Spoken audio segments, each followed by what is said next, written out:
पहला यूहन्ना उसकी 4। परमेश्वर का वचन कहता है, आत्मा को परखो।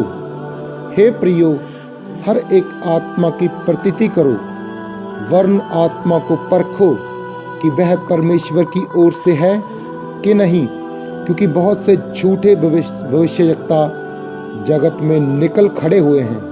परमेश्वर का आत्मा तुम इस रीति से पहचान सकते हो। जो आत्मा मान लेती है कि यीशु मसीह शरीर में होकर आया, वह परमेश्वर की ओर से है, और जो आत्मा यीशु को नहीं मानती, वह परमेश्वर की ओर से नहीं। और वही तो मसीह के विरोधी की आत्मा है, जिसकी चर्चा तुम सुन चुके हो कि वह आने वाला है और अब भी जगत में है। हे बालकों, तुम परमेश्वर के हो और तुमने उन पर जय पाई है, क्योंकि जो तुम में है वह उससे जो संसार में है बड़ा है।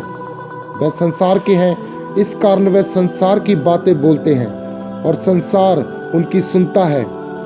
हम परमेश्वर के हैं, जो परमेश्वर को जानता है वह हमारी सुनता है, जो परमेश्वर को नहीं जानता वह हमारी नहीं सुनता। इस प्रकार हम सत्य की आत्मा और भ्रम की आत्मा को पहचान सकते हैं।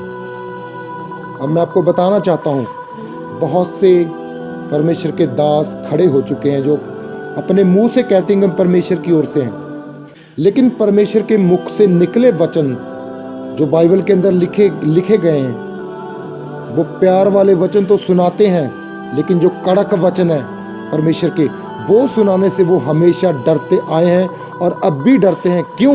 क्योंकि उनको नमस्कार होना बंद हो जाएगा, उनकी कलीसिया में लोग आना बंद हो जाएंगे, इसलिए वो डरते हैं। लेकिन परमेश्वर के जो सच्चे दास हैं, जैसे हमारा अगुवा अपोस्टल अंकुर नरूला जी, वो ये कहने से नहीं डरते जो सच है, जो प्रभु के मुख से निकला है, क्योंकि जो सच्चा है वो प्रभु में पहले ही मर चुका है, इसलिए वो डरता नहीं। और बाइबल कहती है, यूहन्ना उसमें कहता है, हे सांप के बच्चों, किसने तुम्हें चिता दिया है कि आने वाले क्रोध से बचो। इसी तरह पौलुस कहता है, हे कुत्तों। ये बाइबल के वचन हैं, लेकिन इनको कौन बोलेगा?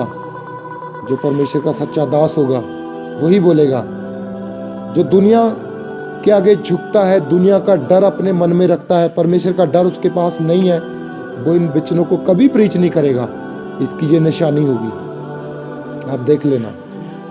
इसलिए मैं खुल के बोलता हूँ कि परमेश्वर जिसको हम मानते हैं, अगर वो सच्चा है तो हमें भी क्यों ना सच्चा होना चाहिए।